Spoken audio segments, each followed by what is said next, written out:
जी नाजरीन, मैं हूं आपका मेज़बान बाऊ हारून चिश्ती। आप देख रहे हैं सुबह टीवी। जी नाजरीन, जैसा कि आजकल का दौर आपको पता है कि बहुत ज़्यादा पुरफितन दौर है और इस पुरफितन दौर में हर नौजवान जो है वो कोई ना कोई गलत सोसाइटियों में पढ़कर अपना टाइम वेस्ट करता है, अपनी जवानी को रोग लगाता है, नशों में, सिगटों में या बुरी आदतों में पड़ जाता है। लेकिन जिम आजकल के दौर में एक ऐसा शौक़ है कि जो हर नौजवान में होना चाहिए और होता है। नाज़रीन, मैं इस वक्त मौजूद हूँ सांदा रोड, मेन सांदा रोड के ऊपर नेशनल टाउन चौक के बिल्कुल साथ। यहाँ पे एक मसल्स अप जिम है जहाँ पे शहजाद अली साहब जो कि एक बहुत बड़े ट्रेनर भी हैं और बहुत बड़े कोच भी हैं और इन्होंने बहुत से इनामात हासिल भी किए हैं स्टेट में, नेशनल में, मुल्क में और मुल्क से बाहर। आइए। अस्सलाम वालेकुम। अल्हम्दुलिल्लाह सर, कैसे हैं आप? अल्हम्दुलिल्लाह, बैठे तशरीफ। माशाल्लाह सर, आपने तो बहुत प्यारा जिम बनाया है। यहाँ पे इतना खूबसूरत जिम बनाया है और इधर की साफ़ सुथराई और यहाँ का जो निज़ाम है, माहौल है, ये आपके ज़हन में कैसे आया कि आपने इतना खूबसूरत जिम बनाना? दरअसल बचपन से मैं बहुत स्किनी था, बिल्कुल एक जो यंग बॉय होता है स्किनी, और जिसकी वजह से महल्ले में लड़के इस तरह टीज़ करते थे और मेरे भाई ब्लैक बेल्ट थे, तो उनको देख के मुझे शौक़ पड़ा कि क्योंकि उन्होंने घर में कोई डम्बल वगैरह रखे थे अपनी फ़िज़ीक मज़बूत करने के लिए। बस उधर से शौक़ पड़ा कि मैंने अपनी बॉडी को सेट करना है। वो आहिस्ता आहिस्ता, मुझे ये नहीं पता था कि मैं कभी कंपटीशन भी खेलूँगा, सिर्फ़ अपनी बॉडी को सेट करने के लिए। फिर कंपटीशन के लिए मुझे जब उन्होंने जिम वालों ने देखा कि लड़का बहुत अच्छा जा रहा है, मेरे ख्वाबो ख़्याल में भी नहीं था, उन्होंने मजबूर किया मुझे कि आपने कंपटीशन खेलना है। फिर उसके बाद मैं कंपटीशन खेला, अल्लाह ताला ने मुझे इज़्ज़त दी, ठीक है। उसके बाद फिर कंपटीशन खेला, फिर मैंने विन किया। उसके बाद फिर मैंने खेला, फिर विन किया। उसके बाद फिर अल्लाह ताला ने मुझे तौफ़ीक दी, मैं बाहर गया। फिर बाहर मैंने साउथ अफ्रीका में 5 कंपटीशन खेले। तो उसके बाद पहले मैंने उधर सिटी का खेला। फिर किस मुल्क में? साउथ अफ्रीका में। साउथ अफ्रीका में? हाँ जी। उसके बाद फिर मैंने उधर डिवीज़न लेवल पे खेला। फिर मैंने प्रोविंस लेवल पे टॉप किया, फ़र्स्ट पोजीशन ली, क्वालिफ़ाई किया मिस्टर साउथ अफ्रीका के लिए। तो अल्लाह ताला ने मुझे इज़्ज़त दी, ठीक है। उसके बाद फिर मैं पोर्ट सेप्स्टन, ठीक है, साउथ अफ्रीका का जो एक सूबा उधर चला गया, उधर भी मैंने विन किया। उसके बाद फिर मैंने ट्रेनिंग दी साउथ अमेरिका में, चिली में। उसके बाद मैंने साउथ अफ्रीका में ट्रेनिंग दी। उसके बाद मैंने लेसोथो किंगडम में ट्रेनिंग दी। तो बस अल्लाह ताला ने इज़्ज़त दी। 2 मेरे स्टूडेंट गोल्ड मेडल हैं, बाहर भी मेरे स्टूडेंट हैं, इधर भी पाकिस्तान में भी स्टूडेंट हैं। माशाल्लाह, आपके तालिब इल्मों की तादाद इतनी ज़्यादा है। अच्छा सर, आप ये बताएं कि एक जो नया ट्रेनर आता है जिम में जिम करने के लिए, उसको किसी चीज़ का नहीं पता होता। अक्सर औकात वो अपनी मर्ज़ी की गेम लगाने लग जाता है। मिसाल के तौर पे उसके दिल में जो चाहा उसने वो बनाना शुरू कर दिया। वो कभी वो पकड़ के वो लगा रहा है, चेस की गेम लगा रहा है, अचानक ही वो ट्राई की लगाने लग पड़ा है। यानी उसका एक सिस्टम ठीक नहीं होता। वो बड़ी जल्दी बज़न होके ना जिम से फ़रार हो जाता है कि मुझे कोई रिज़ल्ट नहीं मिल रहा। ये ऐसी कंडीशन में, अच्छा, कुछ लड़के ऐसे होते हैं जो मशवरा करना भी नहीं गवारा करते। वो समझते हैं अगर मशवरा करेंगे तो पता नहीं हमें कोई बात ना कह दें आगे से, कोई आगे से पैसे ना मांग लें, कोई ऐसा सिस्टम है। ये एक नए ट्रेनर के लिए कौन सी ऐसी बुनियादी चीज़ें जो हैं वो उसके लिए ज़रूरी हैं? दरअसल पहले तो ये है कि किसी अच्छे उस्ताद को पकड़ना चाहिए, उससे रहनुमाई लेनी चाहिए। जब कोई लड़का ख़ुद ब खुद ट्रेनिंग इस तरह शुरू करता है, जिस तरह नेट से देख लिया, ठीक है, यूट्यूब से देख लिया, उससे ये होता है कि जब तक वो लड़के का ट्रेनिंग का बैलेंस नहीं होगा, उसमें उसकी एक साइड छोटी हो जाती है, एक बड़ी हो जाती है। बाद में उसको ये प्रॉब्लम आती हैं, उसकी वजह से मसल डेवलप नहीं होता।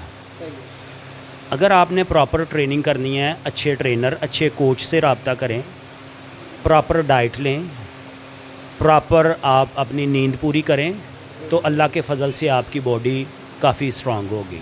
ये लड़के क्यों जो है ज़्यादा चेस्ट को फोकस करते हैं, आया कि पूरी बॉडी को करना चाहिए, ऐसे लड़कों को क्या मतलब कि क्या इनके लिए? दरअसल चेस्ट जो है ना वो कपड़ों में ज़्यादा नज़र आती है, तो वो दिखलावे के लिए इस तरह होता है। तो लेकिन सर अगर वो चेस्ट तो बाहर निकल आती है, नहीं, लेकिन अब देखें ना माशाल्लाह आप एक पूरी पोजीशन में, लग रहा है कि मैं किसी बॉडी बिल्डर के साथ खड़ा हूँ, या अगर आपके ये बाजू ना हो, चेस्ट हो, तो ये तो बड़ी बुरी बात है। हाँ, वो दरअसल इसीलिए तो फिर उनका जिस्म अनबैलेंस होता है। जब आप एक मसल के ऊपर फोकस करेंगे तो आपकी बॉडी में वो बैलेंस नहीं होगा, किसी चीज़ का बैलेंस ना होना वो अच्छा नहीं लगता। हाँ जी। अच्छा सर, इसके लिए क्या डाइट की ज़रूरत है? कि एक मिसाल है कि अगर हम जिम कर रहे हैं, जिम के अंदर किन किन चीज़ों का परहेज़ ज़रूरी है? अगर आपकी बॉडी में फ़ैट है तो आपको ये जंक फूड वगैरह नहीं लेना चाहिए। अगर आपकी बॉडी स्किनी है तो फिर आप ले लें, वो कोई मज़ायका नहीं है उसमें। नहीं सर, अगर उसमें ये फास्ट फूड है, ये भी ले लें? वो कुछ हद तक ले सकते हैं। अगर आप इसको रूटीन के साथ लेंगे आपके मैदे में प्रॉब्लम करेगा। लड़के के लिए जिसके मतलब कि मैदे का ज़्यादा, जाहिर बात है आज हर एक ऐसा बंदा जिसके मसाले सबसे बुनियादी जो बीमारी चल रही है वो यही चल रही है कि मैदे की प्रॉब्लम है। मैदा ख़राब है, मैदे ख़राब होने की वजह से वो बॉडी बिल्डर बनना तो दूर की बात है, वो ठीक तरह से कहीं खड़ा होकर सांस नहीं लेता। वजह ये है कुछ लड़कों को ये आदत होती है सिर्फ जिम करना है, और जिम के बाद वो प्रॉपर डाइट नहीं लेते, वो जाते हैं पिज़्ज़ा खा लेते हैं, बर्गर खा लेते हैं, ठीक है। उसकी वजह से ये प्रॉब्लम आती है, और जाके ट्रेनिंग करनी है, जाके बस उन्होंने खाना खा लिया, ठीक है। ये ठीक नहीं है, क्योंकि जब आप ट्रेनिंग करते हैं ना आपकी बॉडी अंदर वार्म होती है, ठीक है। उसके बाद आपको नहीं चाहिए कि कोई भी आप देखें सॉस चिली वाली चीज़ खाएं। जब आप सॉस या चिली वाली चीज़ लेंगे वो अंदर से डैमेज करेगी आपको। अच्छा सर, विंग्स की जो सबसे अच्छी गेम है जिससे विंग्स भी अच्छा बने और पीछे से बंदा चौड़ा लगे, वो कौन सी ऐसी अच्छी गेम है? ये है टी बार। हाँ, इससे जो आपका बैक है ना विंग्स वो ओपन होता है। इसका तरीका क्या है? इसका ये है कि इसके ऊपर आप लाई डाउन आएँ और इस तरह करके आपने अपनी बैक को खोलना है और हाथ पूरे नीचे लेके जाने हैं, लेकिन चेस्ट को ओपन रखना है जी। पकड़ना कहाँ से? ये वाइड। नहीं, पूरे बिल्कुल किनारे। हाँ जी, बिल्कुल किनारे। सर आप बाहर भी ट्रेनिंग देते हैं अंग्रेज़ लोगों को, या आपसे यहाँ सिटी में यानी लाहौर में, लाहौर से बाहर अगर आपसे कोई पूछता है तो आप उसको ट्रेनिंग देते हैं? जी बिल्कुल। तो कहाँ कहाँ आप ट्रेनिंग देते हैं? मैंने यूके में, कनाडा में, और ऑनलाइन लड़के मुझे अपनी पिक्चर भेजते हैं, अपना वज़न, अपनी हाइट, सारा कुछ, और स्किन देख के फिर मैं उनको बताता हूँ। जी नाज़रीन, ये बड़ी ही अहम बात है, और ये पिक्चर भी हैं उनकी बाकायदा, मैं आपको वो भी आपको भेज सकता हूँ। जी नाज़रीन, सिटी में, लाहौर सिटी में, सिटी से बाहर पंजाब में, पाकिस्तान में, पाकिस्तान से बाहर लोग जो है इनको कॉल करते हैं और इनसे ऑनलाइन जो है वो ट्रेनिंग का मशवरा लेते हैं, खा वो अंग्रेज़ हो और कोई भी ज़ुबान, अरबी में कोई इनसे कोई पूछ रहा है, कोई इंग्लिश में पूछ रहा है कि सर ये ट्रेनिंग कैसे लेते हैं। ऑनलाइन लड़के जो हैं इनको तस्वीरें भेजते हैं, ये इनको ट्रेनिंग देते हैं व्हाट्सएप वीडियो कॉल में या ईमो वीडियो कॉल में, ये उनको ट्रेनिंग देते हैं। और ये बड़ी अहम बात है कि एक बंदा लाहौर में बैठा हुआ, एक जो है अवार्ड याफ्ता और पोजीशन होल्डर बंदा, और उसके साथ लोग इतनी मोहब्बत करते हैं कि ट्रेनिंग, बेशक वो दूर हैं, सैकड़ों मील दूर हैं, हज़ारों लाखों मील दूर है, लेकिन इनके साथ राब्ते में है और उनको ट्रेनिंग देते हैं। सर आपने किसी को मज़ीद यहाँ पे ऐसा जो और किसी ने विन किया हो कोई?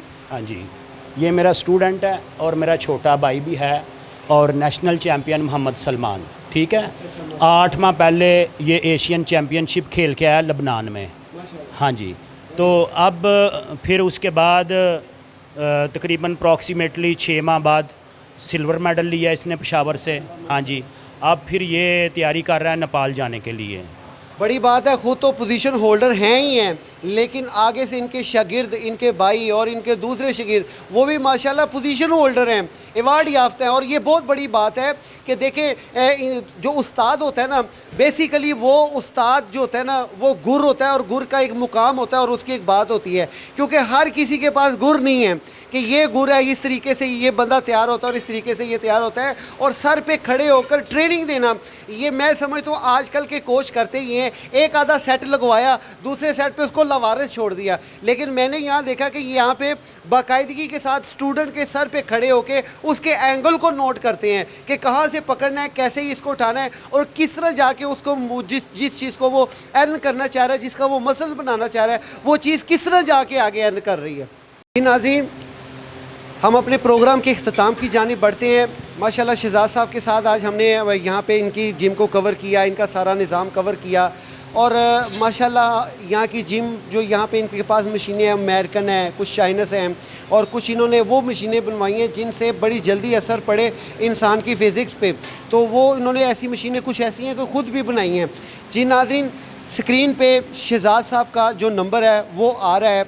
कोई भी मुल्क में, बैरून मुल्क में कोई भी अगर इनसे ट्रेनिंग लेना चाहता है, डेफिनेटली ट्रेनिंग की एक अपनी फ़ीस होती है, वो ज़ाहिर बात है आप इनसे रब्ता करके वो आप डिसाइड कर लें। लेकिन ये है कि माशाल्लाह इनके हाथों का कोई भी तैयार हुआ है वो किसी भी जगह मुकाबले के लिए जाके खड़ा हो, अल्लाह के फजल करम से वहाँ से पोजीशन लेके ही आएगा। अपने मेज़बान बाऊ हारून चिश्ती को इजाज़त दीजिए। इंशाअल्लाह ताला नेक्स्ट आपके साथ एक बहुत ही अच्छे प्रोग्राम के साथ आपकी खिदमत में हाज़िर होऊंगा। जिन जिन दोस्तों ने अभी तक हमारा चैनल सब्सक्राइब नहीं किया, जल्दी से सब्सक्राइब करें, लाइक करें, बेल आइकन करें। इसी के साथ अपने मेज़बान बाऊ हारून चिश्ती को इजाज़त दीजिए। अल्लाह हाफिज़।